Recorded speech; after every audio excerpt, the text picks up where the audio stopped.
Oh, teman-teman Liga Prodi 10, kita ketemu lagi. Sekarang udah sampai pertemuan 6 nih. Pertemuan ini bab paragraf. Kita mulai langsung aja ya. Nah, ada definisi dan tahapan paragraf ini.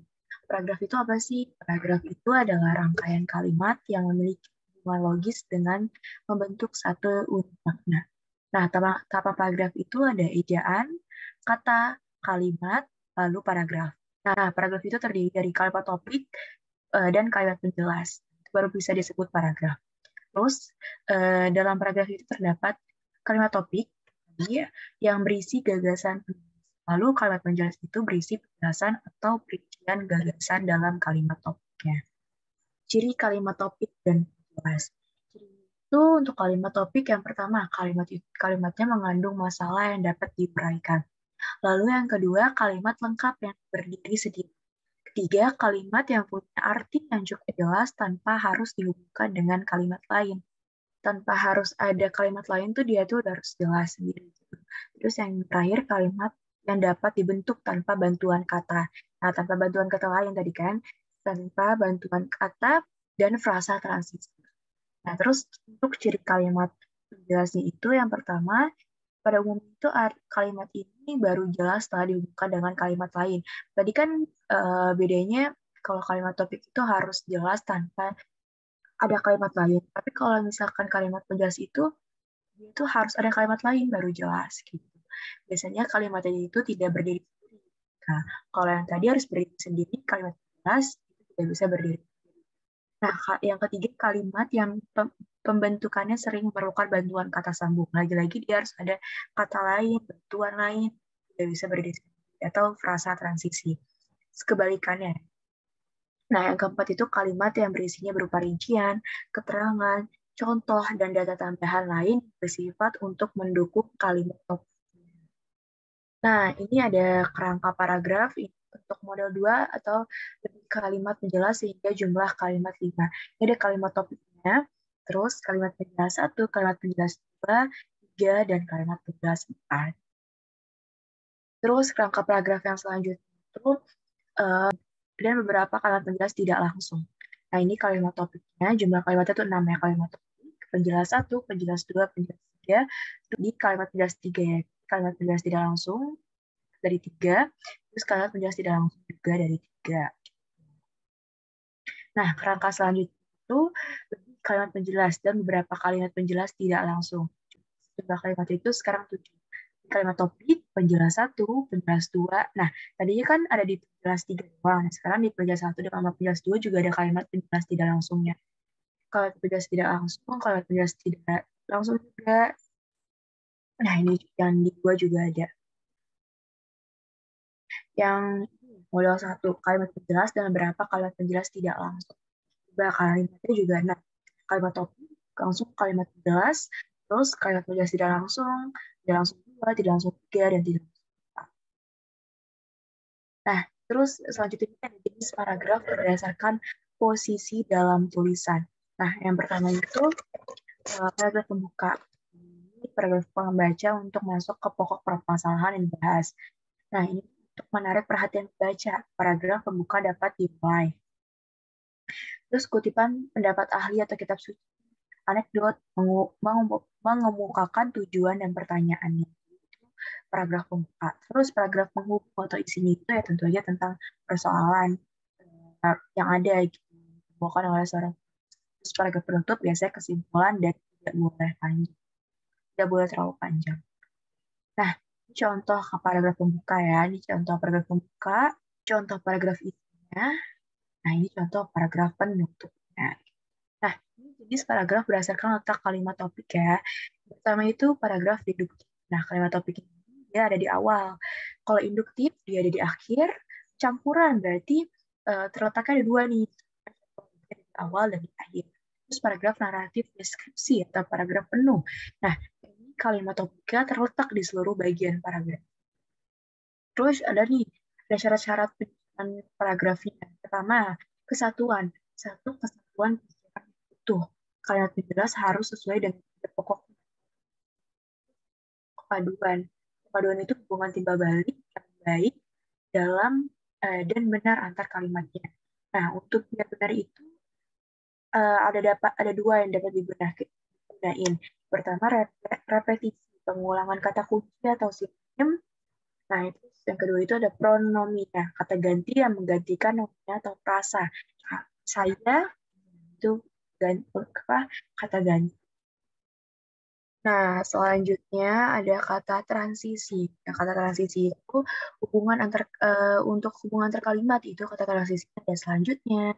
Lalu untuk hubungan perbandingan akibatnya ya, untuk itu hubungan singkat perasaan pokoknya gitu. Hubungan waktu sebentar, hubungan tempat gitu. Kata transisi untuk uh, terus yang itu ada paralelisme kesejajar dua kali langsung siswa program diploma kekhususan manajemen ternak melaksanakan praktikum di lapangan. Mereka memperbaiki kandang sapi. Setelah itu, mereka mengecatnya mengganti tempat makan pakan ternak. Tidak hanya itu, mereka juga menyemprot dan memeras tempat ternak. Ini contoh paralelisme kesejajaran. Melaksanakan, memperbaiki, juga jadi contoh kalimat untuk paralelisme. Terus pengembangan. Nah, metode pengembangan paragrafnya itu ada 10. Paragraf yang baik itu harus memiliki penalaran. Penalaran yang dapat dilihat dari metode pengembangan. Itu banyak banget. Ada metode klimaks, antiklimaks, sudut pandang, perbandingan atau pertentangan, analogi, proses, sebab akibat, umum khusus, klasifikasi, definisi luas, dan pengembangan.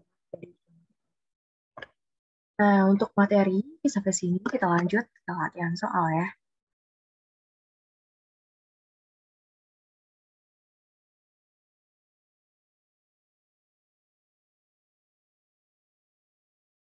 Nah, latihan soal pertemuan 6 tentang paragraf. Nah, panjang ini untuk paragraf. Paragraf ini letak kalimat topiknya adalah di sini kita kalimat apa namanya? Kalimat topik yang ini tuh apa gitu. Ada di mana dan itu termasuk apa. Kita baca dulu ya. Salah satu aktivitas yang penting bagi kehidupan multiplikat panjang dalam kesehariannya yaitu aktivitas makan. Aktivitas makan yaitu aktivitas yang dimulai ketika hewan mendapatkan makanan, memakan makanan sampai hewan berhenti makan. Monyet ekor panjang pada habitat asli di hutan merupakan hewan oportunistik omnivor, yaitu hewan pemakan segala jenis makanan, misalnya buah, daging, serangga, dan lain sebagainya. Ekornya yang panjang hingga melebihi panjang tubuhnya dimanfaatkan monyet ekor panjang sebagai alat keseimbangannya serta mendukung aktivitas pada saat mencari makan di cabang pohon yang kecil. Nah, ini berdasarkan letak kalimat topik ini, paragraf ini termasuk naratif, campuran. Nah, jawabannya itu deduktif karena berarti letaknya ada di awal. Bahasannya, paragraf tersebut adalah paragraf yang mempunyai kalimat topik di awal paragraf. Berarti topik itu aktivitas yang penting bagi kehidupan monyet ekor panjang dalam kesehariannya. Itu dia makan, karena selanjutnya itu membahas tentang makan monyet ekor panjang, makannya, dia makan apa, gitu kan. Nah, kalimat nah ini kita letakkan di awal kalimat. Terus yang nomor 2, paragraf ini kembangkan dengan metode apa? Nah, itu yang terakhir gitu ya. Sebenarnya kalau yang metode itu kita bisa gampang lihat dari kalimat itu termasuk metode pengembangan apa. Untuk paragraf ini masyarakat yang tinggal di Jakarta sering menjadi korban banjir. Bahkan banjir sudah dianggap sebagai bencana rutin terjadi setiap tahun. Saat musim hujan tiba, beberapa daerah di Jakarta pasti tenggelamkan oleh air kiriman dari Bogor. Hal tersebut merupakan permasalahan yang tidak terselesaikan oleh pemerintah daerah hingga saat ini. Sedangkan di musim kemarau, Jakarta tidak lepas dari bencana. Kemarau, kebakaran hutan, Kebakaran di Jakarta pun kerap kali terjadi. Biasanya tempat-tempat kumuh yang padat menjadi langganan bencana kebakaran ini. Selain kebakaran, krisis air bersih menjadi persoalan saat musim kemarau datang. Nah, ini tuh dikembangkan metode apa? Ini udah terlihat jelas ya, kalau misalkan ada kata sedangkan berarti membandingkan antara musim hujan di Jakarta dan musim kemarau di Jakarta, perbandingan. Hal ini karena paragraf tersebut ada kalimat perbandingan antara permasalahan bencana banjir yang di Jakarta pada ketika musim hujan dan permasalahan bencana di Jakarta pada musim kemarau. Metode perbandingan tersebut didukung oleh konjungsi sedangkan. Ini apa ya, menyatakan perbandingan sedangkan. Nomor 3, paragraf ini dikembangkan dengan metode. Kita baca dulu ya paragrafnya. Kementerian Kelautan dan Perikanan Republik Indonesia pada tahun 2016, produksi ikan hias di Indonesia tercatat rata-rata produksi ikan hias di Pulau Jawa selama 7 tahun mencapai 0,91 miliar ekor atau sekitar 96,26% dari total rata-rata produksi nasional. Selain Pulau Jawa, wilayah penyumbang produksi ikan besar disusul oleh Pulau Kalimantan dan Pulau Sumatera 1,30%. Selain itu, berdasarkan jenis ikan hias yang sangat besar, jumlah ekspornya di ikan koi, persentase ekspornya mencapai 29,94% dari total produksi. Nah, itu dikembangkan dengan metode perincian. Kenapa? Karena di dalam paragraf tersebut terdapat kalimat-kalimat perincian yang merincikan tentang rata-rata produksi ikan. Ini ada rata-rata produksi ikan di sejumlah wilayah Pulau Jawa, Pulau Kalimantan, Pulau Sumatera. Ini menandakan itu dikembangkan dengan metode perincian. Oke, selanjutnya ini tentang metode pengembangan juga. Paragraf ini dikembangkan dengan metode apa? Nah, ini baca dulu, oke. FND, budidaya adalah kegiatan untuk memproduksi organisme akuatik di lingkungan terkontrol dalam rangka mendapatkan keuntungan atau profit. Aquaculture berasal dari bahasa Inggris. Aquaculture atau aqua artinya perairan, kultur budidaya, dan diterjemahkan ke dalam bahasa Indonesia menjadi budidaya perairan atau budidaya perikanan. Oleh karena itu, aquaculture dapat didefinisikan jadi upaya yang dilakukan manusia untuk meningkatkan produktivitas perairan melalui kegiatan budidaya. Kegiatan yang dimaksud adalah kegiatan pemeliharaan untuk memperbanyak reproduksi, menumbuhkan growth, serta meningkatkan mutu biota akuatik sehingga diperoleh ke lingkungan. Ini udah jelas banget nih dari kalimatnya. Adalah diterjemahkan apa namanya? Didefinisikan, udah jelas banget ya kalimat dalam. Jadi dikembangkan dengan metode definisi.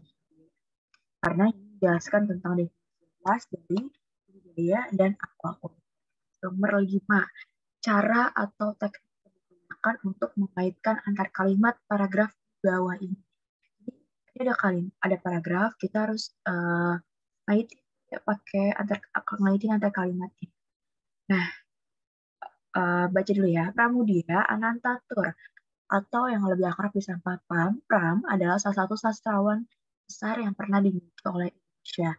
Putra sulung dari seorang kepala sekolah Institut Utomo telah menghasilkan lebih dari 50 karya dan diterjemahkan dalam 41 bahasa asing. Dia yang pernah bekerja sebagai juru ketik dan korektor di kantor berita Domei LKBN antara semasa pendudukan Jepang, memantapkan pilihannya untuk menjadi seorang penulis. Ia telah menghasilkan artikel puisi, cerpen, dan novel sehingga melambungkan namanya sejajar dengan para sastrawan. Nah ini nih belum ada pengaitan antar kalimat, jadi belum nyampe. Ini tekniknya dengan pronomina. Bahasanya pasti cara untuk mengaitkan antar kalimat pada paragraf tersebut adalah dengan pronomina atau kata ganti.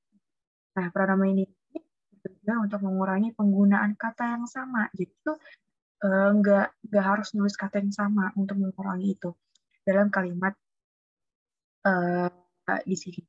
Nah, karena pengulangan kata itu salah satu hal yang buat kalimat menjadi tidak efektif. Nah, pronomina paragraf tersebut adalah dia yang merupakan kata ganti untuk nama pram. Nah, ini nomor 5. Cara atau teknik yang digunakan untuk mengaitkan antar kalimat pada paragraf di bawah ini sih.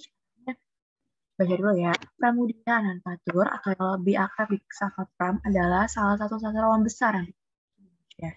Putra sulung dari seorang kepala sekolah Institut Tomo ini telah menghasilkan lebih dari 50 karya dan diterjemahkan dalam 41 bahasa asing. Ia yang pernah bekerja sebagai juru ketik dan korektor di kantor berita Domel, KBN Antara, semasa penduduk Jepang, memantapkan pilihannya untuk seorang penulis. Ia telah menghasilkan artikel, puisi, dan novel, sehingga melambungkan namanya sejajar dengan para sastrawan di. Nah, cara atau teknik yang ada di dalam paragraf itu ini pakai apa? Gitu, oke. Nah, di dalam paragraf ini menggunakan pronomina, yaitu kata ganti. Tujuan pronomen ini untuk mengurangi penggunaan kata yang sama, penggunaan kata ya dalam suatu kalimat. Pengulangan kata yang sama dalam kalimat tersebut dapat membuat kalimat tidak efektif. Nah, pronomina yang ada di paragraf ini adalah ya, kata ganti ya, ya. Nah, itu tuh merupakan kata ganti untuk nama pram. Jadi tidak perlu tim pram lagi. Cukup kata ganti ya, yaitu akan merujuk ke kata atau nama pram. Gitu. Nah, oke. Sekian yang dapat saya sampaikan. Semoga bermanfaat dan mudah dipahami. Semoga tetap menonton video-video Sigma yang lain. Kurang lebih mohon maaf. Sampai jumpa lagi.